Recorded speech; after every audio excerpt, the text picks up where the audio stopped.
Hi grade 9s. Today we're going to do another video about parallel lines and transversals.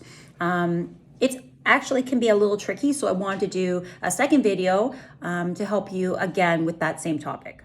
So yesterday we saw these parallel lines and this transversal, and we saw the little craft I did where I cut out the angles to match the angles in my diagram, and we realized that angle 4 and angle 1 were equal, and also angle 5 and angle 8 are equal. So that means if you know what angle 1 is, then angle 4, 5, and 8 are that same number, okay? And then we also have angle 2, angle 3, angle 7, and angle 6. And those angles are all the same as well.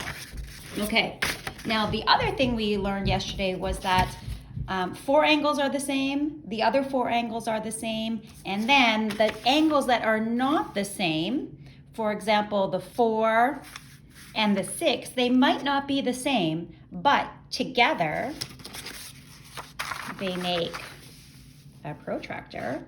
And because you have a protractor, we know that the 2 angles together add up to 180. So let's look at a couple pictures of the rules we learned yesterday.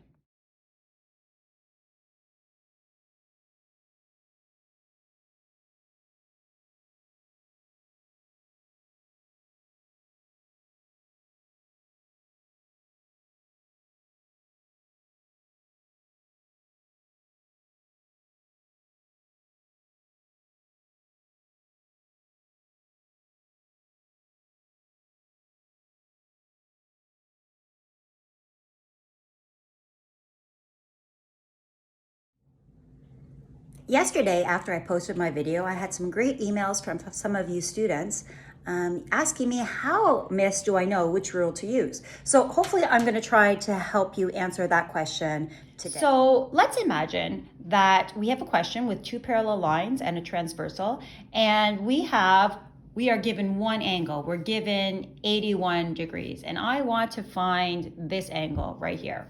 Well, because I have cut out the angles myself, I can see that these angles are obviously the same. So that means X is also going to be 81. But you won't have this at home. So how do you know that X is 81? How do you know whether you should use the Z pattern, the F pattern, or the C pattern? Okay, well, let's see. If you want to use the Z pattern, it means that you're going to use your finger. You're going to go like this. And if you're using the Z pattern, it would mean that I want to compare the 4 and the 5. But is the 81 at the 4 spot? No. Let's see another way. Another way you can draw the Z pattern is you can go like this. But that would mean that you need to know the 3. We don't know the 3. Okay, so Z pattern doesn't work. So instead, I'm going to draw an F. Oops, my page is folding. I'm going to draw the letter F. I'm going to draw the letter F. Okay, and I see that the X is above the F and the 81 is above the F. That means that this is a great opportunity for me to use the F pattern rule, and that means that 81 and X are the same thing. If, however, I was given this angle to be 81 and I want to find this X, well, can I draw an F? Let's see. I'm going to draw my F. You always start with the angle you have. So I have 81 and I want to draw an F with my 81. Okay, I'm drawing my F. I draw my F this way. Oh, is the X over here? No, so I'm not going to draw an F. That won't work. Okay, so then I'm going to draw my Z. I draw my Z. Oh, look it. The 81 is inside the Z, and so is the X. So that means this is an occasion for me to use the X pattern and the Z pattern, I apologize, and the X and the 81 should be equal because the Z pattern says that the 2 angles inside the Z are the same. Now, what if I was given instead this? What if I was given this 81, and I want to find the 4.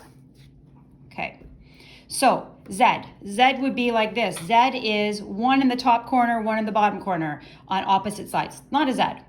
F means I'm drawing the F. Yeah, this is an F. I agree. I could draw an F here, but I need both of the angles either below or either above. That doesn't work for this one because the green is below and the 81 is above the F. So I'm not using the Z. I'm not using the F. This is a case where I can draw a C. Let's see. Does this look like a C? It does look like a C. And when you have the letter C, that means that these two angles together are going to make a protractor, and that means they add up to 180 degrees. They are supplementary.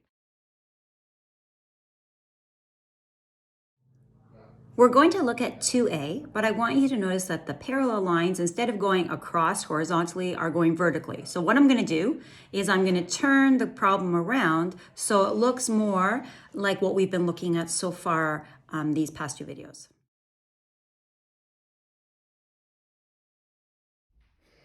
So what we see is we've got 46 up here in this corner, and what we want to find is we want to find this angle right here.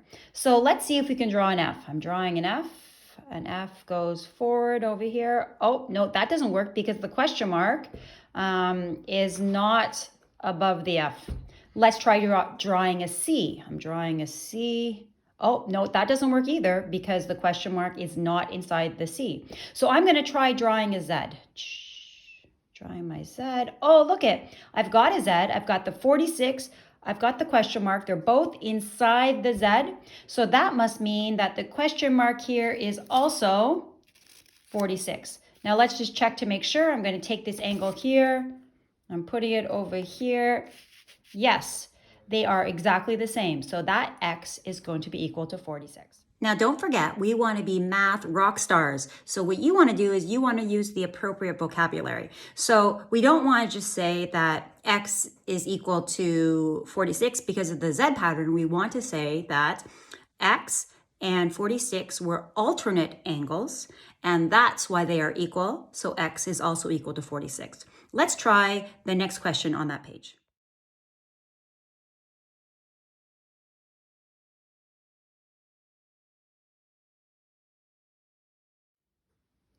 This is the second question on that page. I have the 63 here. I want to know this angle and I want to know this angle. Now, this question is quite different from our last one because we have 2 parallel lines. We have a transversal, but I'm going to show you right now that a C, a Z, or an F, none of those rules are going to get you the right answers right away. Okay, so watch what I'm saying. If I draw a Z, I'm drawing my Z. A Z would mean this angle and this angle are the same. But we don't want to find E. That's not what we want to find. So a Z pattern is not going to work. An F pattern tells me that if I draw the letter F, it means that the 63 and the part that's here underneath that part of the F would be the same. But again, that's not what I want to find. And then the C pattern tells me that if I draw the letter C, these 2 inside angles inside the C, they would be supplementary. So none of those rules are going to get us the answer we want right away. And that's the trick with geometry. Sometimes you need to find more angles than the ones that you were initially asked to find. So, for example, if I were to draw a Z pattern, I'm drawing my Z pattern, I know that over here, this E, this and this are going to be the same because of the Z pattern. This is 63 and this is also 63. But that's not helping us yet to find this question mark and this question mark. So what I want you to notice is that look at this yellow and this green. What do they make when you put them together? They make a protractor. That means if you know that this is 63, you know that 63 plus the green needs to add up to 180. So let's do that right now. 63 plus, and this one we said oh, I don't know what letter it used on the worksheet, but plus that question mark needs to add up to 180 degrees, minus 63, minus 63. That means that our question mark is equal to 117. This angle right here, if this is 63, this is 117. Okay, so now we have found this angle.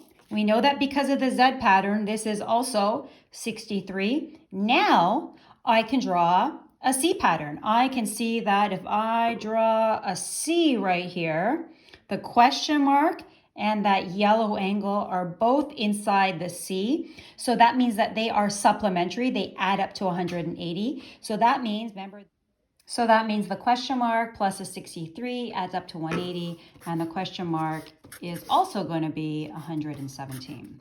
Now, what's really interesting about parallel lines and transversals is that all the angles, there's only two options for them.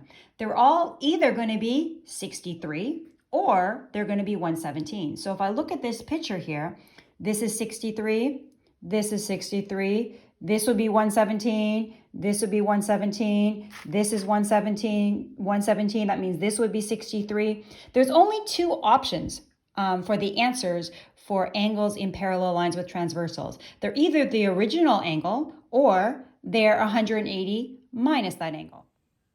Okay, so what I'm going to do is I'm going to end this YouTube video, and I'm going to actually start another YouTube video because my 15 minutes will be up pretty soon. So after you've watched this one, make sure you look for part 2 of this video.